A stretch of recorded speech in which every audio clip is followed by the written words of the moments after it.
कांटे वाला बना दो, बेकार बना दो, पर हमें फल वाला पौधा मत बनाना। 20 लाख योनियों में से 20 लाख योनि के जब वृक्ष की योनि बनती है तो ये निवेदन करते हैं। तो पूछा इनसे, तुम क्यों नहीं बनना चाहते आम का पौधा, तुम क्यों नहीं बनना चाहते इमली का पौधा, तुम क्यों नहीं बनना चाहते यहां पर खजूर का पौधा, क्यों नहीं बनना चाहते तुम जामुन का पौधा?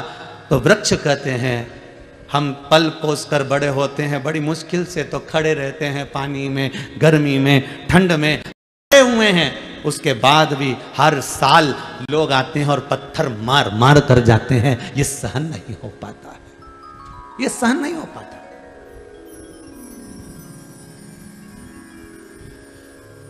आप में से जितने लोग कथा सुन रहे हैं आस्था चैनल पर, पूरे विश्व में जितने लोग मोबाइल पर कथा सुन रहे हैं, फेसबुक और यूट्यूब पर, इनसे निवेदन करूंगा, यदि आपने अपने घर में, परिवार में, कुटुंब में, कबीले में, रिश्तों में, नातों में कहीं ना कहीं गरुड़ पुराण की कथा सुनी होगी तो उसमें पंडित जी ने बताया होगा कि आम का पेड़, जामुन का वृक्ष, खजूरे का वृक्ष, फलदार वृक्ष कब बनता है व्यक्ति। ये गरुड़ पुराण के अंतर्गत लिखा हुआ है कि व्यक्ति ये वृक्ष चौराहे पर, रोड पर, किनारे पर केरी का, आम का, बेर का, इमली का ये पेड़ क्यों बनता है? तो उस गरुड़ पुराण के अंतर्गत लिखा है जो मानव का शरीर धारण कर कर, मनुष्य की देह धारण कर कर, मनुष्य का शरीर पाने के बाद भी अपने ही रिश्तेदारों को दिन भर गालियां देता है, चाहे बहू को दे, चाहे सास को दे, चाहे ननद को दे, देवरानी को दे, जिठानी को दे, भाई को दे, कुटुंब को दे, कबीले को दे, जो इतनी गालियां पर गालियां अंबानियां बौछार करता है, वही मरने के बाद ये फलदार वृक्ष बनता है। और लोग जैसे ये रुक रुक के गाली बकती है ना, रोज तो नहीं बकती, इसको कोई पागल कुत्ता तो नहीं काटा कि ये रोज गाली बकेगा या रोज गाली बकेगी, ये रुक रुक के बकती है। 6 महीने में, 3 महीने में, 4 महीने में, 8 महीने में, साल भर में, ऐसे लोग गालियां देते हैं। उसी तरह साल भर में इसमें भी फल लगते हैं और लोग देव पत्थर मारते हैं, इसने गाली दी, इसको दिया पत्थर।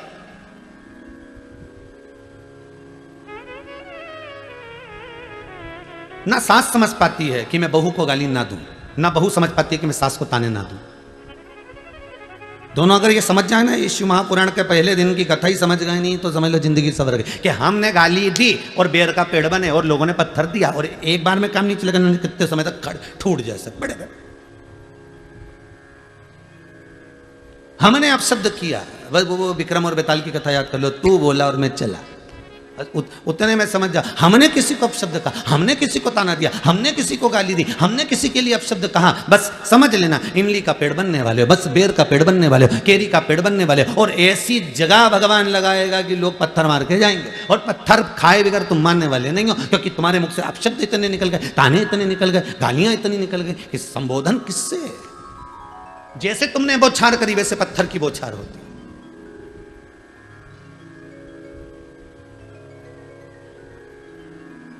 इसीलिए शास्त्र कहता है भजन में जो सुख है वो सुख किसी दूसरी चीज में नहीं, दूसरी चीज में।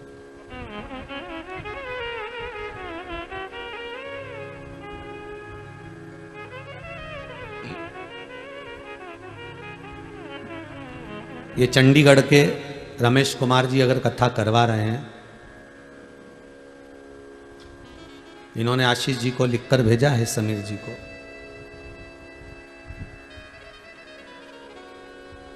एक बेटा इनका मोहित गर्ग डॉक्टर है, वो कनाडा में है। दूसरा बेटा सीए है रोहित, जो चंडीगढ़ में है। पूरा परिवार खूब ठाकुर जी की कृपा से पढ़ा लिखा, अव्वल आगे बढ़ने वाला। तो हमने आशीष जी से पूछा कि ये बताओ कि फिर ये कथा किसके लिए करा रहे हैं? तो क्या अपने माता पिता क्यों करा रहे हैं? कथा इतने दिन को मिल कैसे गई? नहीं गुरुजी, कथा पुरानी है पर बीच में गड़बड़ हो रही थी, कथा इनको नहीं मिल पा रही थी, तो इन्होंने फिर पशुपति नाथ का व्रत किया, केवल कथा को पाने के लिए, किसी दूसरी चीज के लिए नहीं। दुनिया के लोग पशुपति व्रत कर रहे होंगे कि बेटों के जॉब के लिए, नौकरी के लिए, सर्विस के लिए, धंधे के लिए, व्यापार के लिए, व्यवसाय के लिए, ये कार्य के लिए, वो कार्य के लिए। पर ये गर्ग जी, रमेश कुमार जी गर्ग चंडीगढ़ वाले, ये जो कथा, केवल कथा मिल जाए उसके लिए पशुपति व्रत कर रहे हैं।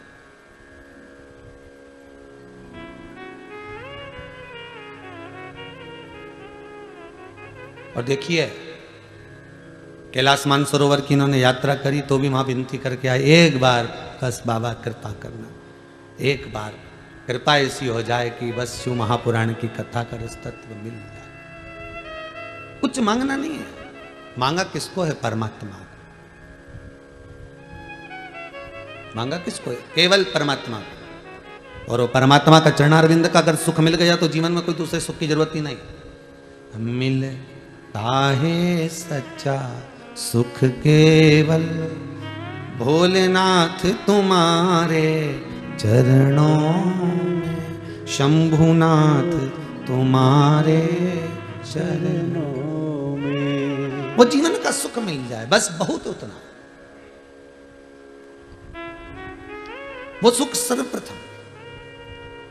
आप अपशब्द कह दोगे, कहे थोड़ी देर के लिए आपने अपशब्द कह दिया, थोड़ी देर के लिए आपके मुख से अपशब्द निकल गया, थोड़ी देर के लिए आपके मुख से गाली निकल गई, थोड़ी देर के लिए आपके मुख से ताने निकल गए, थोड़ी देर के लिए आपने किसी का दिल दुखा दिया, पर उतना याद जरूर रखना कि बेर का पेड़ जब जब यहां से जाओ ना, जब जब कहीं निकल के जाओ ना, तो बेर का पेड़ मिल जाए तो समझ लेना ये भी वही है, अपने ही रिश्तेदार। इन्हें खूब गाली बकी ने बापड़ा बेचारा पेड़ बन के खड़ा हो गया।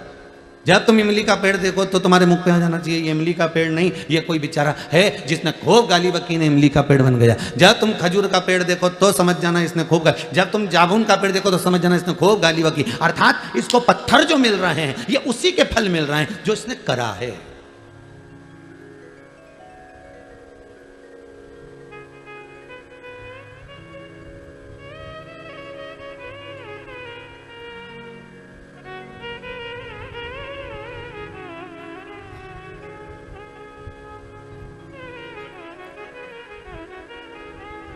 आज सुबह हम स्कंद पुराण पढ़ रहे थे थोड़ी सी, तो उसमें बंटी जी परिहार ने एक प्रश्न किया है, गुरुदेव आप हमेशा कहते हो कि वृक्ष की योनि ये है, उसकी योनि ये है, ये जो गन्ना लगता है ना, शुगर, गन्ना जिसकी शुगर बनती है, शक्कर बनती है, ये गन्ना भी तो पेड़ पौधे में आता है, तो फिर ये योनि कैसी है?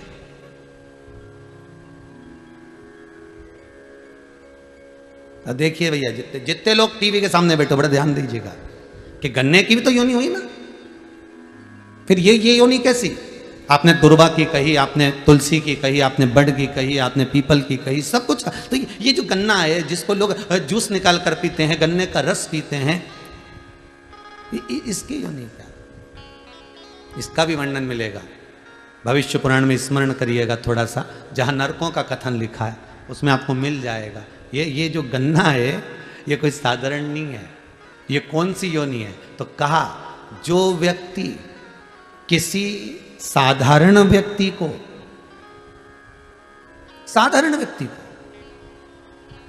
कई लोग होते हैं भैया हमको जरा 1000 रुपए की जरूरत है, दोगे क्या? अब दोस्त है, बहुत प्रेमी, बहुत स्नेही, जरा 50,000 दोगे क्या? हमको जरूरत है। जरा 15,000 दोगे क्या? हमको जरूरत है। बस मैं लौटा दूंगा। और प्रेम में रिश्तेदारी बनाकर, नातेदारी बनाकर, कुटुंब बनाकर, अपना प्रेमी बनाकर, अपने स्नेही बनाकर, अपने सगे बनकर, अपने प्रेम की वाणी में जोड़कर, इतने मीठे मीठे बोलकर, इतने मीठे बोलकर उससे थोड़ा थोड़ा पैसा निकाल लिया, चुरा लिया, ले लिया। अब लेकर रख तो लिया पर दे नहीं पा रहे हो। बस वही व्यक्ति की योनि जो 20 लाख योनि वृक्ष की है, उसमें गन्ने की योनि उसी की बनती है। जैसे तूने मीठा बनकर उससे निछोड़ा था, अपने पास रख लिया, तो भी मीठा बनकर ऐसे ही निचोड़ा जाएगा। और गन्ने को इतना मीठा बना दिया, इतना मीठा बना दिया कि वो गन्ने की रस वाले की दुकान पे गया, ने उसको वो मशीन में फिर दिया गया, ने सारा रस निचोड़ा गया, सारा रस निचोड़ लिया। अभी भी नहीं छोड़ा उसको, क्योंकि इसने उसको नहीं छोड़ा था, तो इसको डबल से पलटाया। तुम देखना गन्ने का रस निकल, इसके डबल से पलटाया, फिर दिया मशीन के अंदर और फिर दिया, फिर रस निचोड़ा। तो की बात, तो जितने लोग गन्ने का गिलास ले लेके खड़े थे तो आप सोच रहे थे इसमें बचा ही नहीं कुछ भी, पर गन्ने के रस वाले का संबंध, इन्हें फिर पलटा, फिर दिया धर के और फिर रस निकाला। अब की बार तो जितने लोग खड़े थे अब इसमें तो रस ही नहीं बचा रहा, पूरा के पूरा ही निकाल लिया। परंतु गन्ना का रस वाला उसमें फिर 2-4 मरोड़ा, और अब की बार इसमें और मिर्ची लगे, क्योंकि इसने उसका धन खाया था, इसलिए बीच में नींबू फंसा दिया। ले, बीच में नींबू फंसाया और फिर दिया मशीन के अंदर, फिर रस निकला। अभी भी रह गया तो क्या, भी रुक जा, पुदीना और डालू, रुक। और फिर इसने निचोड़ा, फिर दमदारी से फिर उसको चोर बत्ती करी और फिर उसमें पुदीना डाल दिया। ले, फिर दिया धर धर के, कहीं नहीं बचा। ऐसा हो गया बेचारा, छिलका छिलका अलग अलग हो गया। फिर उठा के उसने ठेले के, जितने सुन रहे हो आस्था पे बोलो तो, फिर ठेले के नीचे डाल दिया, उसको डस्टबिन में पटक दिया, कचरे में डाल दिया। अब उनमें इतना रस नहीं बचा कि मक्खी भी कुछ खा सके, इतना ही नहीं बचा। फिर भी मक्खी ने सोचा थोड़ा बहुत पड़ा हुए तो अपन ही निपटा लो।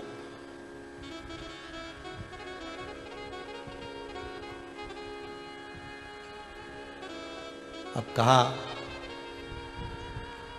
रेते पान चुराए करो, गन्ने का रस पीने गए तहसील चुराए, गन्ने का रस पीने गए भोपाल नाका, गन्ने का रस पीने गए हाउसिंग बोर्ड कॉलोनी। तो सोचा अपन रहते तो वहाँ थे, फिर गन्ने का रस वहाँ क्यों पिया? मतलब वो जिसने खाया था उसी एरिया का था, उसी क्षेत्र का था, तो हिसाब बराबर करना है ना। तो उसने तुम्हारा खाया, तुम उसको निपटा जा, पिला दी भगवान के ले जा। और जिसका खाया था तो उसने चीटी बनकर निचोड़ा, अभी भी नीचे एक फालतू नहीं पड़ा है वो। जिसका खाया उसने चीटी बनकर निचोड़ा, नहीं छोड़ी 8 दिन तक 7 दिन तक, मक्खी बनकर निचोड़ा, चींटा बनकर निचोड़ा, उसने सब तरह से निचोड़ लिया। अब तो वो गन्ने का छिलका भी कह रहा भगवान अगली बार किसी का रुपया नहीं खाऊंगा, सबका देख के आऊंगा, नहीं तो फिर निचोड़ा जाऊंगा। ऐसा काम मत करना, भोगना तो।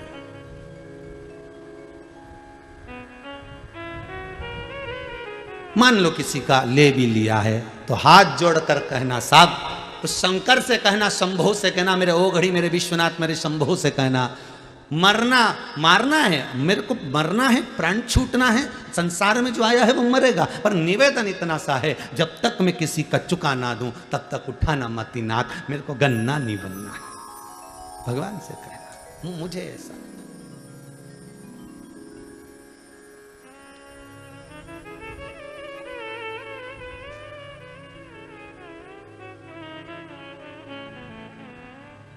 हमारे कर्म का भोग हमको भोगना है महाराज,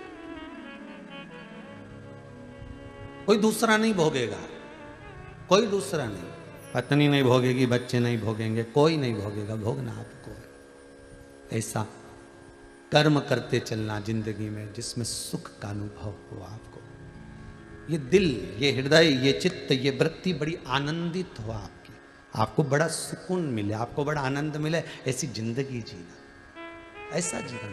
संत जो होते हैं ना, साधु जो होते हैं ना, गुरुजन जो होते हैं, जो सत्य के गुरु हैं, जो सत्य के साधु हैं, जो सत्य के तपस्वी के भाव का आनंद ले रहे हैं,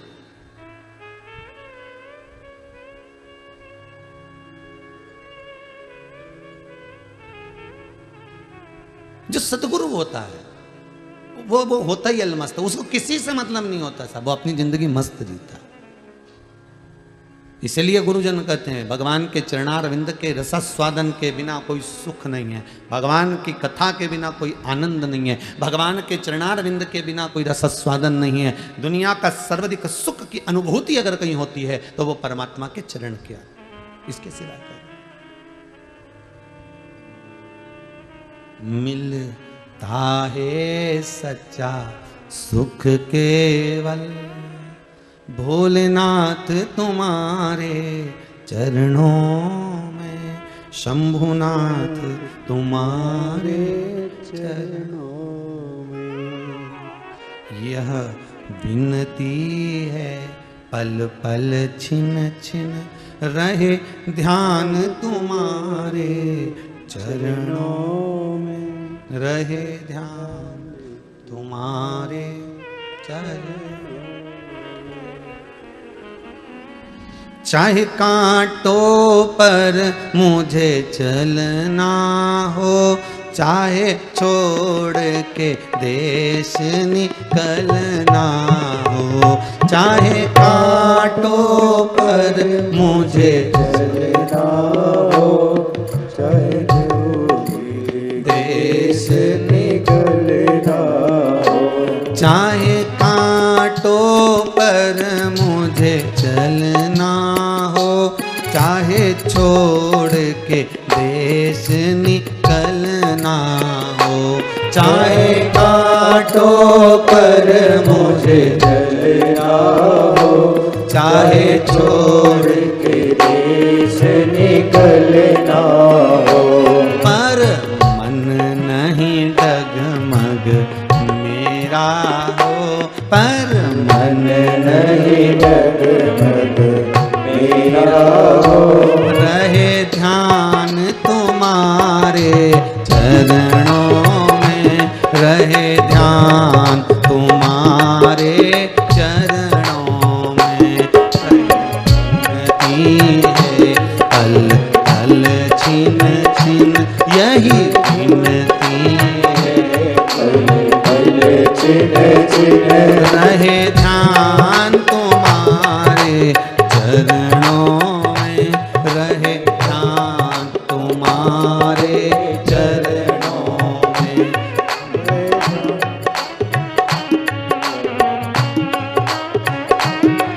रहो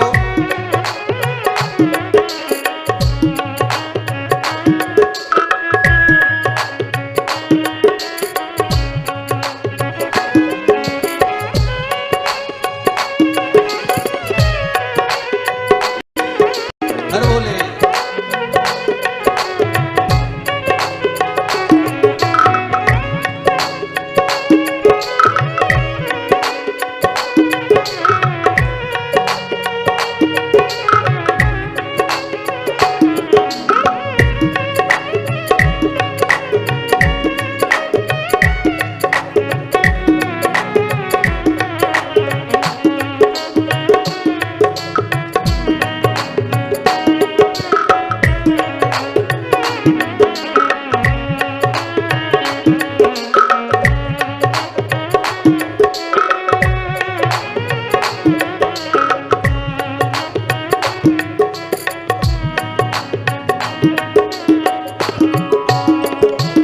चाहे चारों ओर अंधेरा हो, चाहे मौत ने मुझको घेरा हो, चाहे चारों ओर अंधेरा हो, चाहे मौत ने मुझको घेरा हो, चाहे चारों ओर अंधेरा हो, चाहे मौत ने मुझको घेरा हो, चाहे चारों ओर अंधेरा हो, चाहे मौत ने मुझको घेरा हो, पर मन नहीं डगमग मेरा हो, पर मन नहीं डगमग मेरा हो, रहे ध्यान तुम्हारे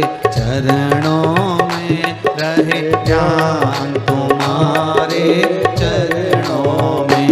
मिलता है सच्चा सुख केवल भगवान तुम्हारे चरणों में, भोलेनाथ तुम्हारे चरणों में, भोलेनाथ तुम्हारे चरणों में, शंभुनाथ तुम्हारे चरणों में, भोलेनाथ तुम्हारे चरणों में, शंभुनाथ तुम्हारे चरणों में।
हो, चाहे छोड़ के देश निकलना हो, चाहे अग्नि में मुझे जलना हो, चाहे छोड़ के देश निकलना हो, चाहे अग्नि में मुझे जलना हो, चाहे छोड़ के देश निकलना हो, चाहे अग्नि में मुझे जलना हो, चाहे छोड़ के देश निकलना हो, पर मन नहीं डगमग मेरा हो, पर मन नहीं डगमग मेरा हो, रहे ध्यान तुम्हारे चरणों में, रहे ध्यान तुम्हारे चरणों में, मिलता है सच्चा सुख निर्मल भगवान तुम्हारे चरणों में, भोलेनाथ तुम्हारे चरणों में, शंभुनाथ तुम्हारे चरणों में, शंभुनाथ तुम्हारे चरणों में, विश्वनाथ तुम्हारे चरणों में, विश्वनाथ तुम्हारे चरणों में, सोमनाथ तुम्हारे चरणों में, सोमनाथ तुम्हारे चरणों में, हर हर महादेव। भगवान के पावन चरणारविंद का सुख मिले, कर्म का भोग भोगना तो है, कैसे भी भोगना पड़ेगा, पर भोगना है।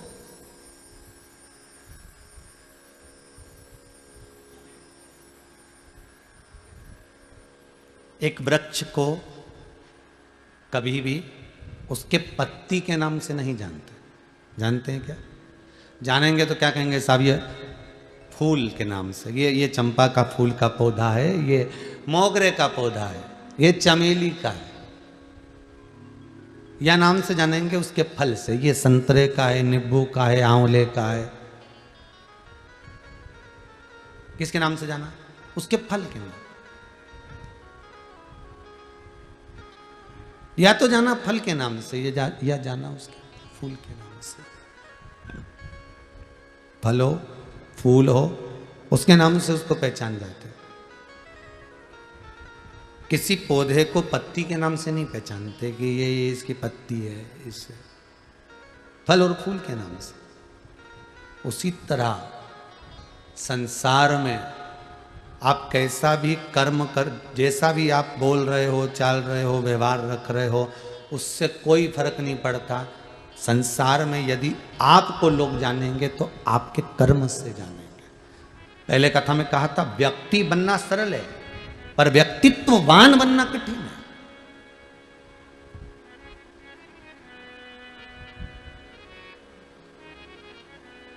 व्यक्ति बनना सरल है पर व्यक्तित्ववान बनना कठिन है। एक ही नाम के ना जाने कितने लोग होंगे साहब।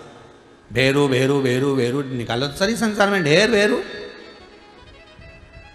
राम किशन ढेर राम किशन, जगदीश जगदीश ढेर जगदीश, मनीष मनीष ढेर मनीष, प्रदीप प्रदीप ढेर प्रदीप, अनिल अनिल ढेर अनिल, दीपक दीपक ढेर दीपक, अशोक अशोक, आकाश आकाश, अभिषेक अभिषेक ढेर, रवीन रवीन ढेर रवीन, दीनानाथ दीनानाथ ढेर दीनानाथ ढेर पड़े। अब मालूम पड़े राशि भी एक है, नाम भी एक है। एक तो ऊंचे सिंहासन पर बैठा है, दूसरा मालूम पड़े कि ठेला धका है। नाम का कोई फर्क पड़ा क्या? जितने टीवी पर कथा सुन रहे हो ईमानदारी से बोलना, नाम का कोई फर्क पड़ता है क्या? नहीं।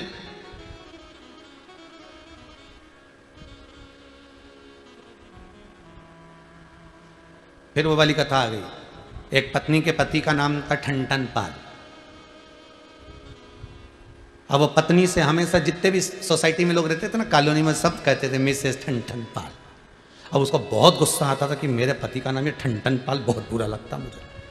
जब देखो, जब जो भी बोले ना मिसेस ठनठन पाल आई है, मिसे ठन ठन पाल आई हैं, तो उनका नाम ठन ठन पाल। तो बड़ा बुरा लगता है उनको, ये तो बड़ा बुरा। तो उसने अपने पति से कह दिया, सुनो जी, मेरे को तुम्हारा नाम बहुत बुरा लगता है, इसलिए कुछ भी हो जाए मैं 15 दिन के अंदर तुम्हारा नाम बदल दूंगा। चाहे कुछ भी हो, 15 दिन में मैं तुम्हारा नाम चेंज कर दूंगी। आओ कर। पति को क्या करना है, जो होगा अब जो चल रहा है वो तो चलता रहेगा, तू घर में कुछ भी बोल, ठीक है। अब उसने नाम चेंज करने का सोचा।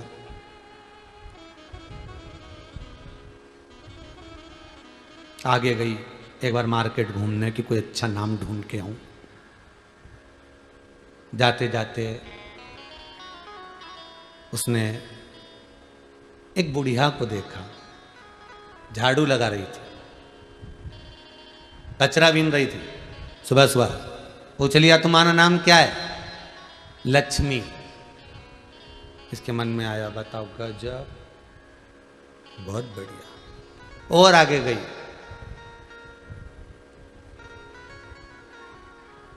और आगे गई। एक व्यक्ति भीख मांग रहा था, उससे पूछा, तुम्हारा नाम क्या है? कुबेर सिंह। अच्छा, मन में आया गजब। और आगे गई, किसी से पूछा, क्यों, किसकी अर्थी जा रही है? कौन मर गया? अमर सिंह मर गया।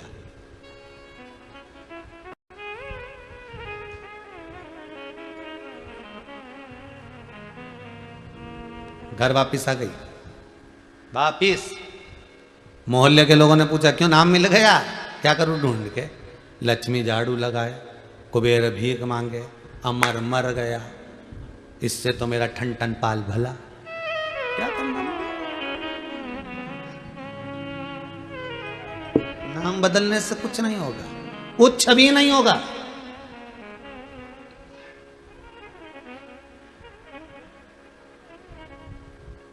चाहे गूगल पर सर्च कर लो, चाहे नामावली में सर्च कर लो, मेरे बच्चा होने वाला, लड़का होने वाला, उसका नाम क्या रखूंगे? ये नाम रखूंगा। लड़की का नाम ये क्या होगा इससे? इसका मतलब ये है कि लक्ष्मी, इसका मतलब ये है कि हनुमान, इसका मतलब ये है कि ये राम।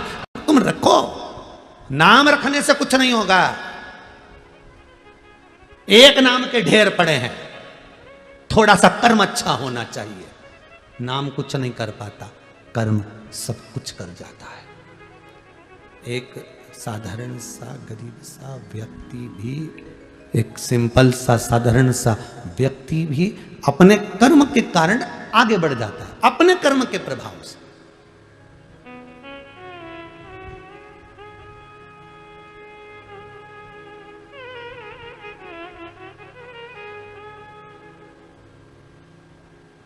कई कई लोग कहते हैं, महाराज ये हमारे यहाँ का बच्चा बहुत जिद्दी है, बहुत जिद्दी, इतना उपद्रव करता है, इतना, हम तो नाम रखकर परेशान हो गए इसका, ये नाम रख दिया, जब से परेशान हो गया। क्या नाम रख के परेशान हो गए?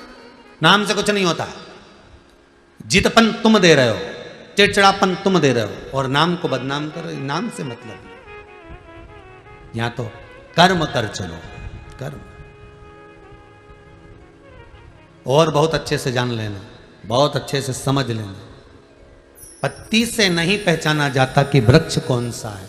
पत्ती का नाम लेकर नहीं पुकारा जाता कि इस पत्ती का पेड़, हमें कहना पड़ता है इस फूल का वृक्ष है, चंपा का, चमेली का, मोगरे का, गेंदा का। हम उसके फूल से उसको पहचान कर करें, ये गेंदे का है, ये चमेली का है, ये बिजली का है। या हम फल से करें, ये केरी का है, ये बेर का है, ये आंवले का है, ये नींबू का है, ये संतरे का है, ये आंवले का है, ये उसके फल से पहचाना, पत्ती से नहीं। उसी तरह तुम्हारे जीवन में कितने उतार चढ़ाव आ जाए, तुम्हें उससे कोई नहीं पहचानेगा, पहचानेगा तुम्हारे कर्म से। तुमने कर्म कौन सा करा, उस कर्म से तुम्हें पहचाना जाएगा। अच्छा कर्म करोगे, जगत में तुम्हारा नाम उसी नाम से जाना जाएगा। बेकार कर्म कर दिया, उसी नाम से तुम्हें पहचानेगा, अरे बेकार, बहुत बेकार, ये वही है, कर्म से पहचाना। कुछ अच्छा करिए। मानव की देह पाने के बाद में अगर हम बेकार कर्म, तो मानव की देह पाने के बाद में एक कर्म जरूर करना, किसी सदगुरु की शरण जाकर उसकी स्मरण में, थोड़ी सी भक्ति में, थोड़े से स्मरण में डूबने का प्रयास कर।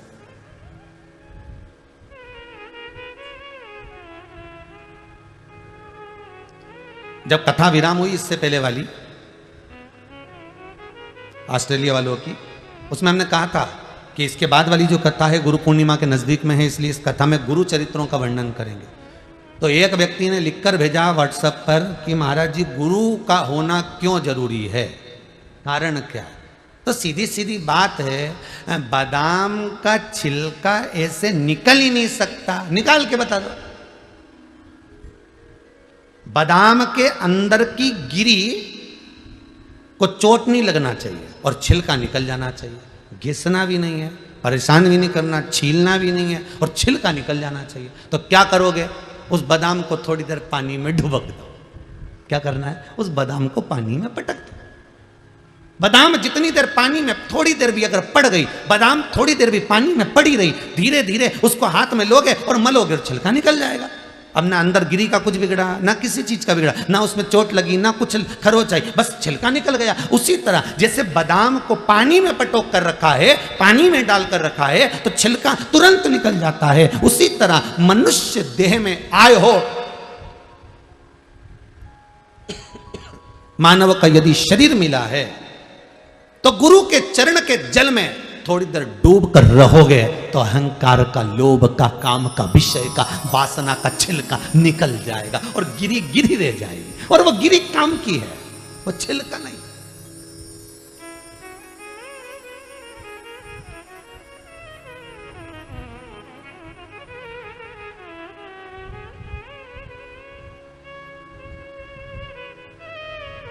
वो गिरी ही काम की है। गुरु चरणारविंद के जल में जब तक डूबे रहोगे तो छिलका निकलने में देरी नहीं लगेगी। अहंकार, काम, लोभ, विषय, वासना, आसक्ति, तृष्णा निकलने में देरी नहीं लगेगी। गिरी भाग रहेगा तो सुख का अनुभव होगा, आनंद।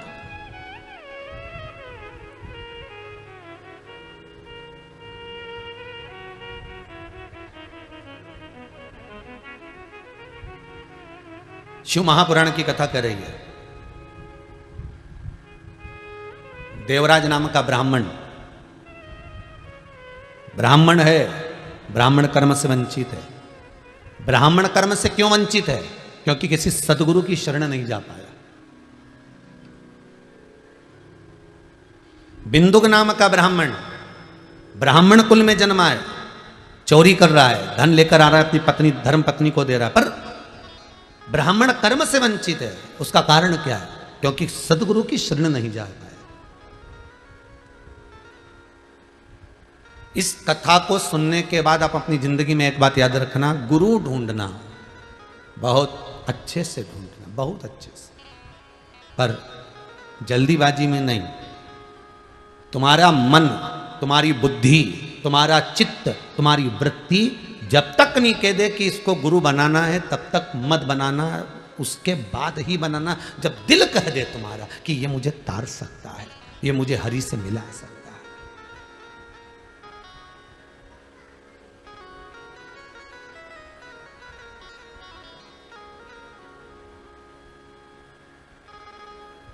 ये मुझे परमात्मा से मिला सकता है।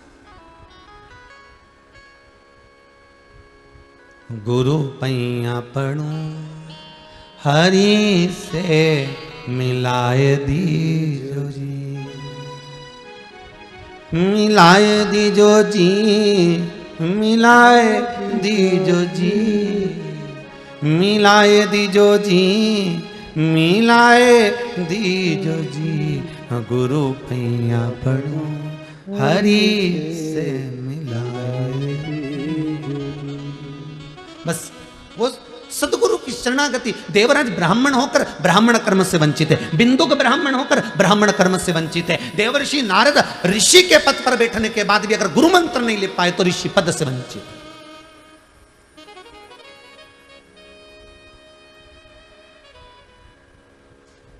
वो सुख कहां,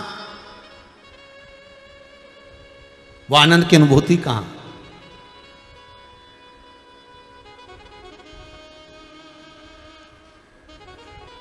जब जीव के प्राण छूटते हैं ना, ध्यान दीजिएगा जरा, बहुत अच्छा प्रसंग है ये।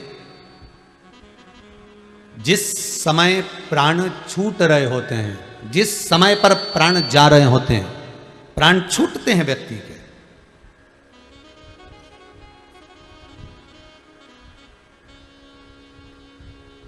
देवलोक, प्रेत लोक। कौन सा लोक है? प्रेत लोक, जिसमें व्यक्ति भूत की योनि पाता। भूत की योनि से भी आप उसको भी समझ लें थोड़ा सा। जैसे कई लोग जाते हैं और जाते जाते उनको कोई ऐसी हवा लग जाती है, भोजन नहीं भा रहा है, गिरा पड़ा हुआ है, रो रहा है, हंस रहा है, कोई ऐसा काम कर रहा है, शुद्ध नहीं बन पा रही है, वो जो उसको थोड़ा सा कहते हैं इसको हवा लग गई, इसको थोड़ा भूत लग गया, इसको कोई प्रेत लग गया।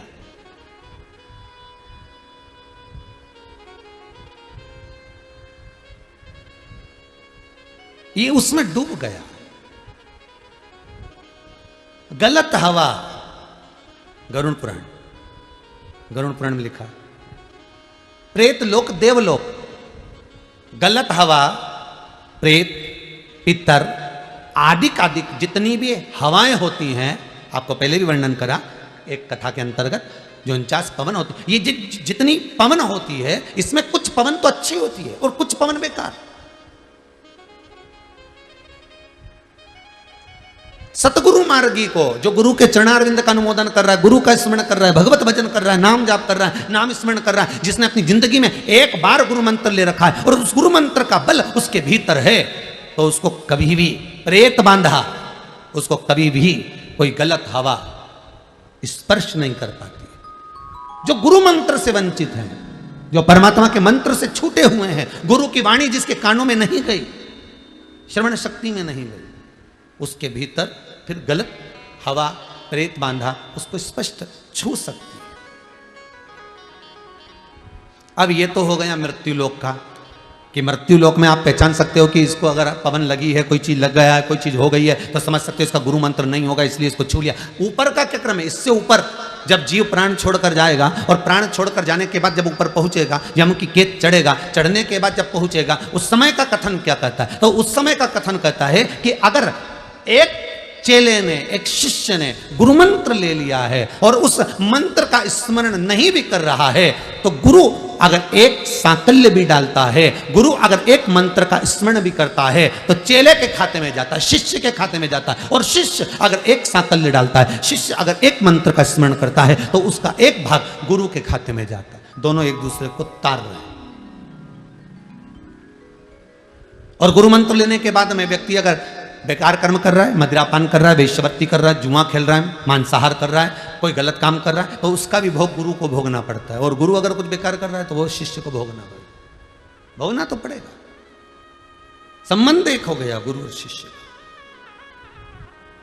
इसलिए गुरु पैया पढ़ू हरि से मिलाए दीजो जी, मिलाए दीजो जी, मिलाए दीजो जी, मिलाए दीजो जी, मिलाए दीजो जी, गुरु पैया पढ़ू हरि से मिलाए दीजो जी, गुरु पैया पढ़ू हरि से मिलाए दीजो जी। गुरु वो शब्द है, गुरु वो आनंद है जो परमात्मा की शरणागति में ले जाकर छोड़ देता है, परमात्मा के चरणों में ले जाकर छोड़ दिया। देवराज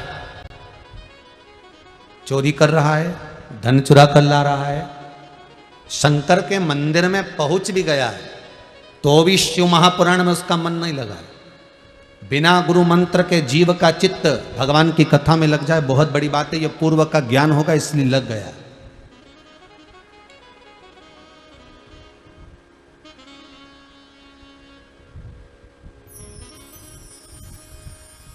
आज के ज़माने में असली गुरु लोगों को मिल नहीं रहे और गुरु को असली चेला मिल नहीं रहे। देखिए जरा, असली गुरु नहीं मिल रहा और गुरु को असली चेला नहीं मिल रहा। एक गुरुजी तखत पे बैठे थे, शालिग्राम जी की पूजन कर रहे थे। दो चेले थे उनके, एक चेले को आवाज लगाई, चेला ऐ रामू, ऐ रामू। रामू दौड़ कर आया, जी गुरुदेव। बेटा शालिग्राम जी की सेवा चल रही है, थोड़े तुलसी के दल लिया, जा तो जरा तुलसी ला। इतना आलसी चेला, उसने मन में सोचा अगर आज तुलसी लेने चले गया तो ये गुरुजी रोज मुझसे तुलसी मंगवाएंगे।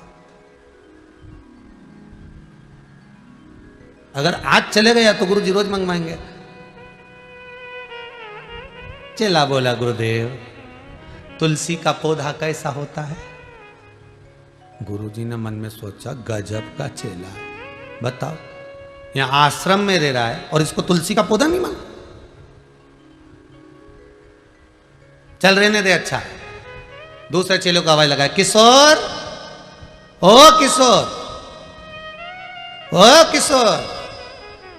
अरे कहां गया किशोर? और किशोर दौड़ के आया, जी गुरुदेव। जा थोड़ा सा तुलसी का दल तोड़ कर लिया। किशोर ने सोचा बता ये रामू नहीं गया तो मैं काय को जाऊं। गुरुदेव आपने रामू से नहीं कहा? रामू को तुलसी का पौधा नहीं मालूम था। किशोर कहने लगा तूने तुलसी का पौधा नहीं देखा? इतनी बड़ी बड़ी पत्ती होती है तुलसी की और इतना बड़ा पेड़ होता है।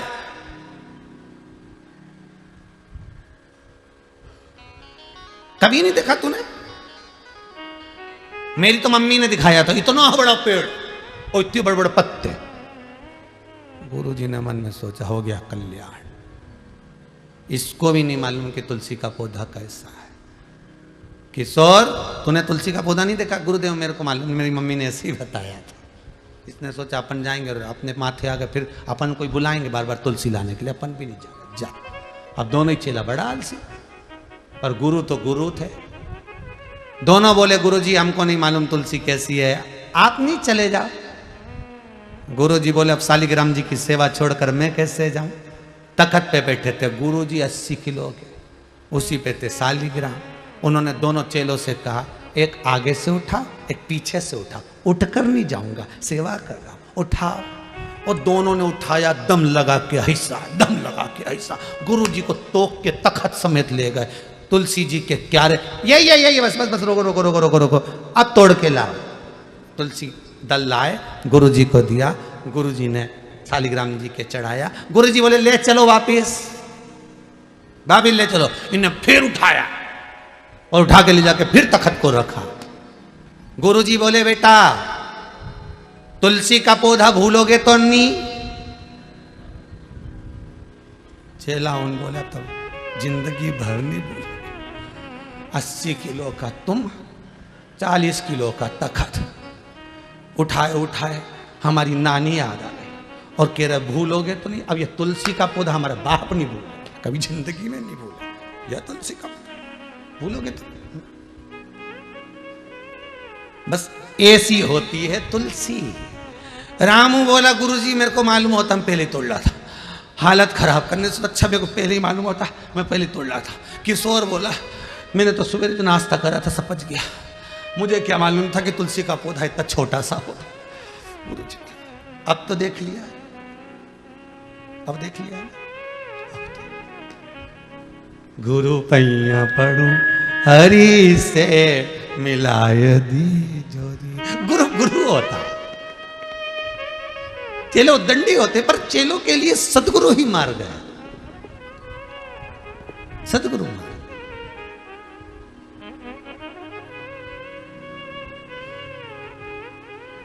गुरु अपने बच्चे को नहीं पढ़ाता पर अपने शिष्य को ज्ञान दे जाता है। एक एक स्कूल में जाकर देखना, एक एक स्कूल में पहुंचकर देखना, एक लेडीज टीचर को, एक महिला टीचर को देखना, वो अपने छोटे से बच्चे को घर में छोड़कर जाती है। 5, 6, 7, 8 घंटा सवेरे से गई है, 2 बजे तक स्कूल में पूरा फर्ज अदा करती है।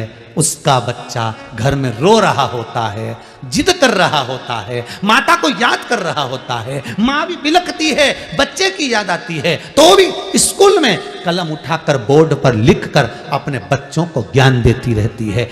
इतने बच्चों के लिए अपने बच्चे की बलि दे देती है। वही सदगुरु होती है, वही टीचर, वही गुरु है, वही गुरु है। गुरु अपने बच्चे को जितना नहीं प्रेम करता, गुरु अपने बच्चे को जितना नहीं चाहता, गुरु अपने बच्चे को जितना नहीं पढ़ाता, उससे 1000 गुना दूसरे के बच्चे को पढ़ाता है। तू पढ़, तू अच्छा है, पढ़ने में होशियार है, आगे निकल जाएगा, तू ये कर सकता है, तेरे में वो बल है, तेरे में वो एनर्जी है, तू अपना करियर बना सकता है, तू ये कर सकता है, तू वो कर सकता है। एक गुरु है जो मार्ग बताकर बच्चे को अग्रण्य बनाने का प्रयास करता है कि तुझ में वो बल है, तुझ में वो प्रबलता है कि तू सब कुछ कर सकता है। वो गुरु तुम्हारे को निखारेगा। प्रीत करो सो ऐसी कर जो जैसे लोटा डो। अरे गलो फसावे आपनो जी, गला फसावे आपना जी, के पानी पीवे और काना प्रीत निभाजो जी, मन भूल बिसर मत जाना। गुरु की प्रीत एक लोटे और डोर जैसी होती है। गुरु परिवार में बंदा जरूर है, पर परिवार को छोड़कर अपने शिष्य का प्यास बुझा देता है। अपने शिष्य, गुरु की झोपड़ी टूटी है और शिष्य की झोपड़ी महल है, बना देता है। जा रे सुख से आनंद में अपनी जिंदगी जी, जा।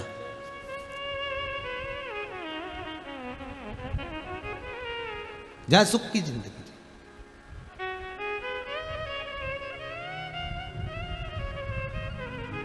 एक हमारे बंटी जी परिवार है, उनके कोई परिचित कोई बालक होगा, वो बड़ा दुखी था, 20-21-22 साल का। उसके हाथ पैर में, शरीर में छाले हो जाते थे, फूटते थे, घाव हो जाता था, छाले पूरे खाल को निकाल देते थे। बड़ा दुखी, बड़ा दुखी। बंटी ने 1-2 बार कहा, गुरुदेव बहुत हालत खराब है। बच्चे ने सब डॉक्टरों को सब जगह दिखा दिया, पर शरीर का वो जो रोग है, डॉक्टर कह रहा है हाथ को काटना पड़ेगा, ये हाथ में कुछ ऐसा हो गया। काहे काटो, हाथ नहीं काटना है, भोलेनाथ जी की सेवा कर कर दुख काटना। अंग काट देने से सुख का अनुभव नहीं होगा, दुख कट जाने पर सुख का अनुभव होगा। कहा उन्हें, काम करो, शंकर जी का स्मरण करो, शिव जी का भजन करो, शंकर का अनुमोदन करो, शिवरात्रि का पूजन आदि जब भी मौका मिले करते रहो।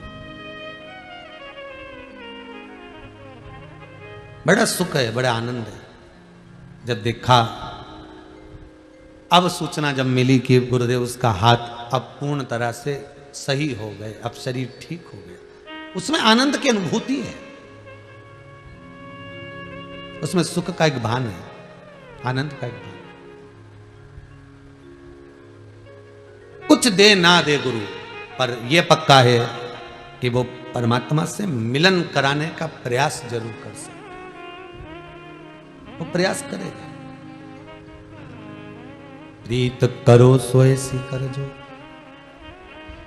जैसे लोटा डो, और गलो फसावे आपनो जी, अरे गलो फसावे आपनो जी, पानी पीवे और काना प्रीत निभाजो जी, मन बोल बिसर मती जाना। ये प्रीत हो सदगुरु और शिष्य। देवराज को वो गुरु नहीं मिल पाया, इसलिए शिव कथा में बैठने के बाद मंदिर के अंदर शंकर की कथा चल रही है और उस कथा में देवराज का चित्त नहीं लग पाया। विचार करिएगा जरा। जैसे ही शंकर जी का हर हर महादेव बोलते थे, देवराज कानों को बंद कर लेता था, कानों को बंद। संसार में ऐसे लोग भी मिलेंगे आपको जिनकी चित्तवृत्ति कथा में नहीं लग पाएगी, और कई संसार के लोग ऐसे भी हैं जिनका मन, जिनका चित्त, जिनकी वृत्ति शिव में लगी हुई है। एक कथा सुनी, उसमें भी मन नहीं भराया, दूसरी फिर सुन रहा है, तीसरी फिर सुन रहा है, मन नहीं भरा रहा। और होना चाहिए ऐसी प्यास परमात्मा को पाने की। उदर की तृप्ति भोजन से है, आत्मा की तृप्ति भजन से है। वो प्यास हो हमें परमात्मा को पाने की, शंकर से मिलन की एक आस लगी रहे कि मिलेगा और मेरे सम्मुख में आएगा। वो आए। मेरे भोले तेरा सहारा है, मेरे भोले तेरा सहारा है, मेरी नैया का तो किनारा है, मेरी नैया का तो किनारा है। शंभू से मिलन की एक आस वो लगी रहे। देवराज ब्राह्मण होकर गलत कर्म में लगा रहा, बिंदु गलत कर्म में लगा रहा, उसकी चित्तवृत्ति कहीं जुड़ ना पाई, क्योंकि गुरु नहीं मिल पाया। गुरु अगर एक बार मिल जाता तो जीवन सार्थक कर देता।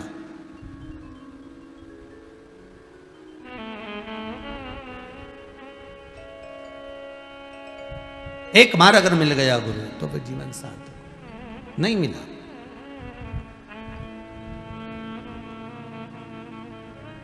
महाराज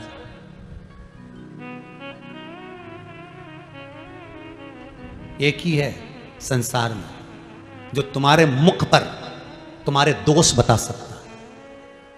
कौन? जम के बोलिए जरा। गुरु। एक मां भी अपने बच्चे का दोष नहीं बताएगी, छुपा लेगी। एक पिता भी अपने बच्चे का दोष नहीं बताएगा, छुपा लेगा। अरे गुरु अपने शिष्य के सामने मुंह पर बोल देता है, तू ऐसा है, तूने क्यों ऐसा क्यों करा, तूने बात, तू मोबाइल का ज्यादा प्रयोग क्यों करता है, रख दिया कर, इतनी रात तक नहीं चलाना, ऐसा नहीं करना। केवल एक गुरु होगा जो बार बार टोकेगा, सतगुरु होगा जो बताएगा। और कुछ देर अगर गुरु के पास बैठो तो वो पक्का है तुमको धोने का प्रयास करेगा, निखारने का प्रयास करेगा अगर गुरु की शरण में। पर बहुत कम लोग होते हैं जो गुरु के पास जाकर बैठते हैं, क्योंकि उनको मालूम है अगर गुरुजी के पास जाकर बैठेंगे और कोई बोल दिया तो, गुरुजी कुछ कह दिए तो, गुरुजी कुछ कहे तो वो गुरु निखारता है, खूब रगड़ता है, खूब मलता है।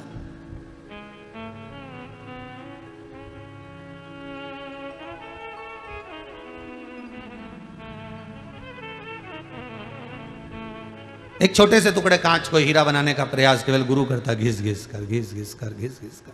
कोई सहज हो?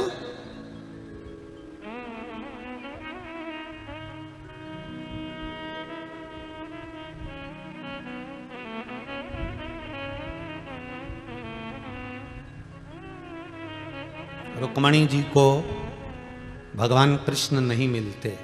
मिलते क्या? किसी हालत में नहीं मिलते।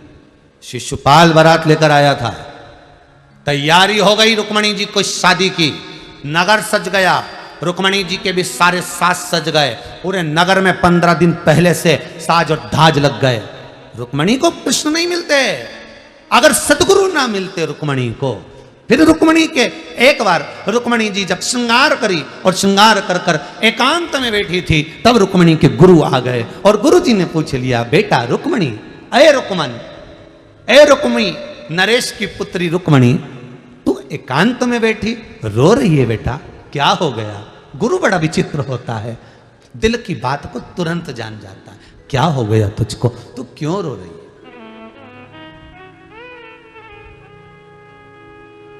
तेरे नैनों में जल भरा है रुक्मणी, तू रोती है क्यों? कारण क्या है? रुक्मणी जी कहती है, गुरुदेव अगर मैंने कहा और यह बात अगर मेरे पिता को, मेरे भाई को, रुक्मी को मालूम पड़ गया, रुक्म बाहू को मालूम पड़ गया, तो फिर तो मेरी गति बिगड़ जाएगी। मैं किसको कहूं ये बात? मैं कह नहीं सकती गुरुदेव, मैं किसी के सामने बोल नहीं सकती गुरुदेव। गुरुजी बोले मेरे सामने तो, पर गुरुदेव अगर मैंने आपको भी कहा, आप तो राजगुरु हो, हमारे नगर के गुरु हो, हमारे राजघराने के गुरु हो, और आपको मालूम पड़ा और आपने कुछ कह दिया, तो गुरु कहते हैं कभी नहीं छुपाना। एक डॉक्टर,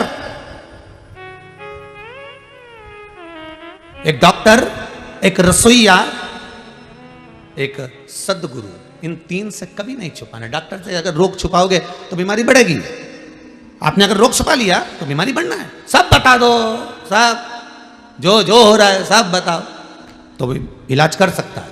तुम छुपा कर रखोगी, एक बीमारी बता दी तुमने, दूसरी नहीं बताई, दूसरी नहीं बताई, तीसरी नहीं बताई, तो छुपेगी तो बीमार हो। ये इतने सारे लोग ये कोरोना महामारी में, दूसरी लहर में जो मरे हैं, शांत हुए हैं, ये क्यों हुए? 4 दिन 5 दिन तक तो घर में ही पड़े रही है, हमें तो कुछ नहीं हो रही है। खांसी हो तो थोड़ी बहुत हो रही है, सर्दी हो तो थोड़ी बहुत हो रही है, थोड़ी बहुत चल रही है, बता ऐसा होएगा ही नहीं मेरे को, ऐसा हो गई। छुपाते रहे, ना पत्नी को बताएं, ना बच्चों को बताएं, ना किसी को बताएं, ना बताया, टेबलेट लाते रहे, खाते रहे, गोली दवाई लाते रहे, खाते रहे। बस धीरे धीरे धीरे धीरे उस बीमारी ने जड़ पकड़ ली, पकड़ते पकड़ते हृदय पकड़ लिया, श्वास पकड़ ली, और हॉस्पिटल गया, थोड़े दिन टिका और मर गया। छुपाया इसलिए मरे। कोरोना की जांच कराएंगे, लोगों को क्या मालूम पड़ेगा? लोग कहेंगे इसको कोरोना हो गया। अरे दरबार, अरे बीमारी छुपाने से बढ़ती है साहब। तुम तो छाती ठोक कर कह दो हाँ कोरोना हुआ है, क्या कर लोगे? इलाज ही तो होगा ना। 4 लोग बता तो देंगे कि इसको ले जाओ, पकड़ के हॉस्पिटल भर्ती करो, बेचारा ठीक हो जाएगा। पर केवल छुपाया। ये जितने मरे हैं ना, सब छुपा छुपा के मरे हैं। क्यों छुपाओ साहब? किस लिए छुपाओ? पत्नी कह रही किसी को मत बताना, तुम मैं सब इलाज करवा दूंगी। पति कह रहा तू चुपचाप पड़ी रहे, मैं सब इलाज कर दूंगा, मैं अच्छे अच्छे डॉक्टर से बात कर रहा हूं, मैं फोन पे संपर्क में लगाऊं, मैं ये ला रहा हूं, मैं वो ला रहा हूं। पर जांच मत कराना, जांच मत कराना। मालूम पड़ गया मोबाइल में मैसेज आएगा, सबको सूचना मिल जाएगी इसको कोरोना हो गया है। हे राम, द्वारकानाथ गजब का ये कथा कह रही है कि डॉक्टर से, वेद से, गुरु से छुपाओ मती, और यहाँ के छुपाओ तो ये जाओ। कौन सा बोले चलिए मत छुपाओ। हम तो अच्छे का इलाज कर देते। फिर परिवार वालों ने कहा काम करो, इसको अच्छी अदरक का दूध दे दो, हल्दी का दूध दे दो। और व्हाट्सएप पे तो बहुत सारे डॉक्टर उन चीज़ों लिख के भेज रहे थे, ये कर दो, वो कर दो, नींबू का रस डाल दो, नाक में ये डाल दो, उसमें वो डाल दो, सब कर। के बाद क्यों निपटी गया रही है? इसके बाद क्यों मरा? छुपाया। पहले जैसे ही तकलीफ हुई थी जांच कराता, दवाई खाता, बाल बाका नहीं होता, पर छुपाया।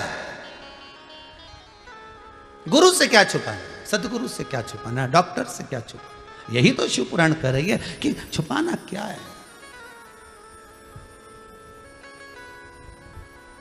रोग आया है बताओगे कम होगा। कितना सुंदर कहा है अग्नि पुराण में, अपने दोष भगवान के सामने, गुरु के सामने, माता पिता के सामने, दुनिया के सामने गिना दोगे तो कट जाएगा।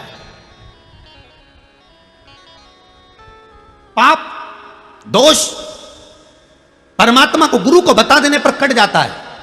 पुण्य दुनिया को, परमात्मा को, किसी को बता देने से छिन्नित हो जाता है। पुण्य भी नहीं बताया जाता, पुण्य किसी को बताना नहीं है, और पाप बता देना।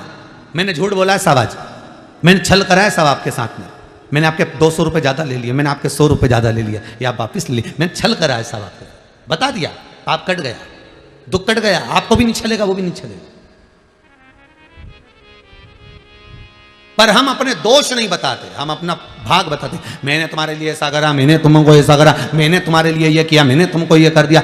हमने अपना भाग गिनाया, अच्छा गिनाया, पर दोष कहां गिनाया? केवल एक गुरु होता है जो तुम्हारे दोष गिना देता है। क्यों रे, तुमने ऐसा करा है, इधर आओ, यहां बैठ, ऐसा कर, चलो सेवा करो, चलो झाड़ू लगाओ, चलो बुआरी काटो, चलो पोछा लगाओ। गुरु तुम्हारी अहंकार को गिराएगा, तुम्हारे अभिमान को नीचे पटकवा देगा, कैसे भी पटकेगा, पटक देगा। जहां अभिमान में फूले, गुरु जी ने कह दिया चलो उठाओ जरा, ये पादुका उठा के उधर से लाओ, जाओ झाड़ू उठा के उधर से लाओ। जहां अभिमान आया गुरु उसको पटक दे तुरंत। चेले को लगेगा गुरु जी मुझे झाड़ू लगाने का बोल रहे हैं, गुरु जी मुझे बर्तन मांजने का बोल रहे हैं, गुरु जी मुझे पादुका लाने का बोल रहे हैं, गुरु जी मुझे कपड़े उठाने का बोल रहे हैं, गुरु जी मुझे कपड़े धोने का बोल रहे हैं। पर क्यों बोल रहे हैं? उसका कारण है, कहीं अभिमान आ रहा है, गुरु उसको काट रहा। वो निखारने से पहले उसको धो देगा।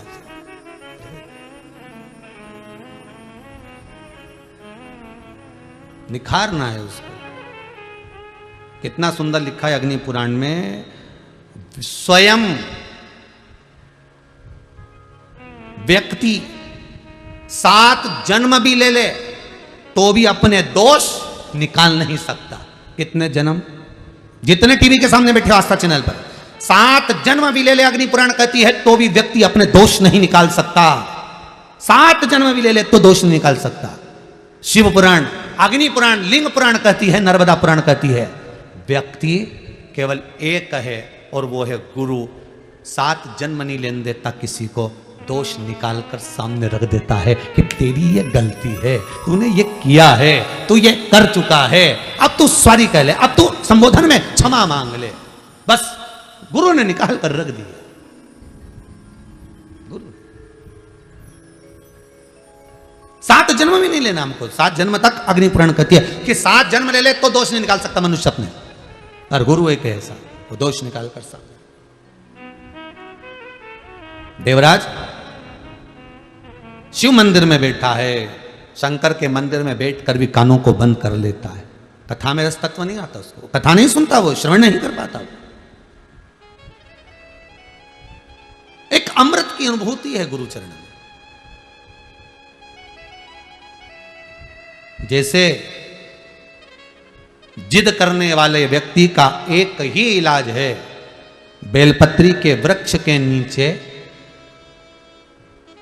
जौ के आटे का चौमुखी दिया, सरसों का तेल डालकर, उसमें काली तिल डालकर, उसमें एक सफेद फूल डालकर, बेलपत्री के वृक्ष के नीचे जैसे एक चौमुखी दिए को जौ के आटे के दिए को लगा दिया जाता है। जो व्यक्ति चिड़चिड़ करता है, जो व्यक्ति क्रोध करता है, जो व्यक्ति अपशब्द बोलता है, आड़ा टेढ़ा बोलता है, ताने देता है, ईर्ष्या रखता है, घर में चिड़चिड़ करे, पूरे घर को अस्त व्यस्त कर रखा, उस व्यक्ति का नाम और गोत्र बोलकर मात्र किसी भी महीने की शिवरात्रि पर, हर महीने शिवरात्रि आती, किसी भी महीने की शिवरात्रि पर एक दिया लगा दिया जाए, व्यक्ति अपशब्द कहना बंद कर देता है, उसका प्रेम प्रबल हो जाता है, उसकी ईर्ष्या समाप्त हो जाती है, उसकी नफरत समाप्त हो जाती है,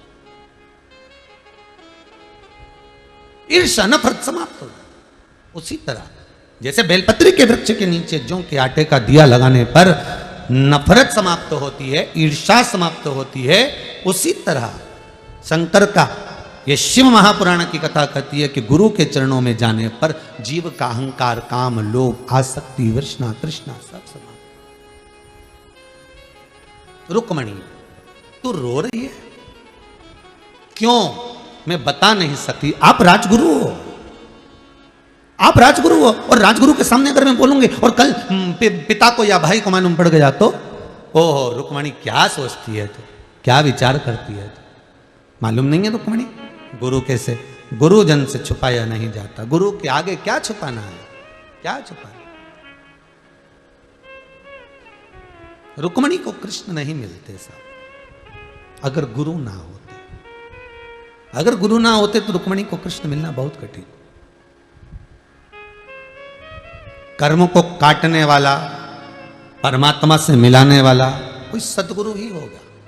हम आपसे बार बार कहते हैं ना, कई बार आपको कहा कि आपके यहां अगर धन की कमी पड़ रही है, पैसा नहीं आ रहा, व्यापार नहीं चल रहा, दुकान नहीं चल रही, धंधा नहीं चल रहा, नौकरी नहीं लग रही, सर्विस नहीं लग रही, तो हमने बार बार आपको कहा है कि सोमवार एक दिया बेलपत्री के पेड़ के नीचे लगाओ घी का, और एक दिया शंकर के मंदिर की चौखट पर लगाकर। बार बार आपको कहा लगाओ, 1-2 सोमवार लगाकर तो देखो व्यापार चलता कि नहीं चलता।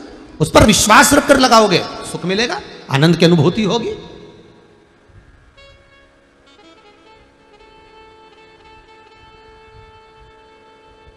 क्यों ना मिलेगा सुख?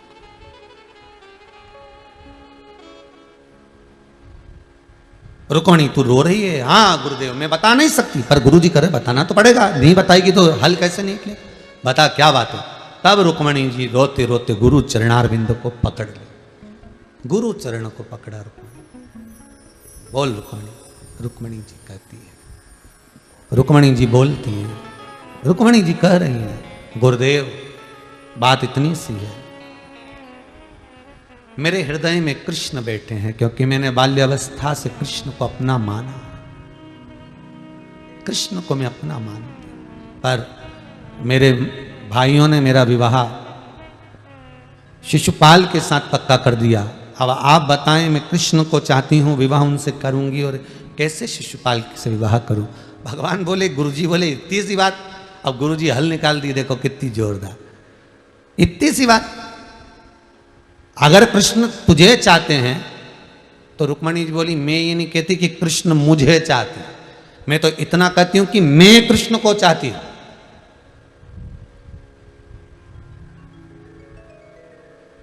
मैं कृष्ण को चाहती हूं।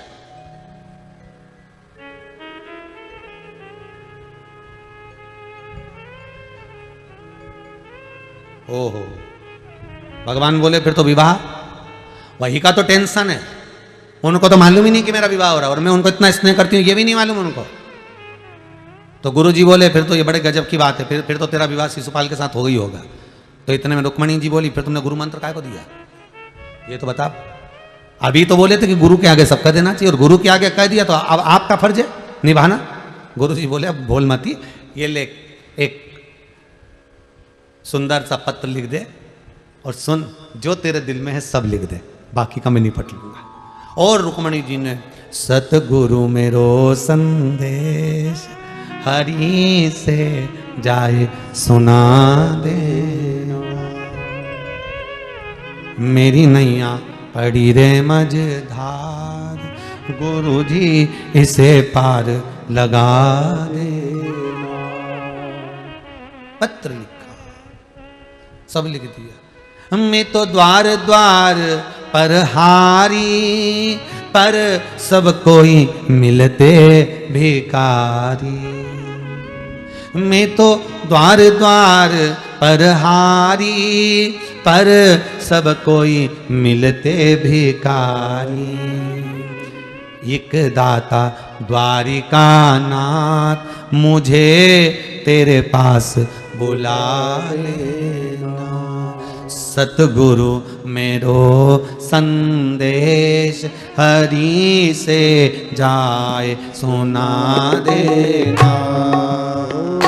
सतगुरु मेरो संदेश हरि से जाए सुना देना।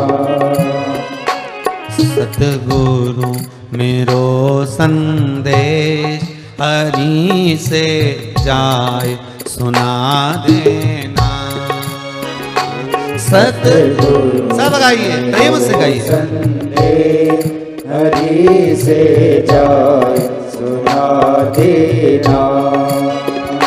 तेरी माला जपूंगी दिन रात, गुरु जी मुझे शरण लगा लेना। तेरी माला जपूं दिन रात, प्रभु जी तुम चरण लगा लेना।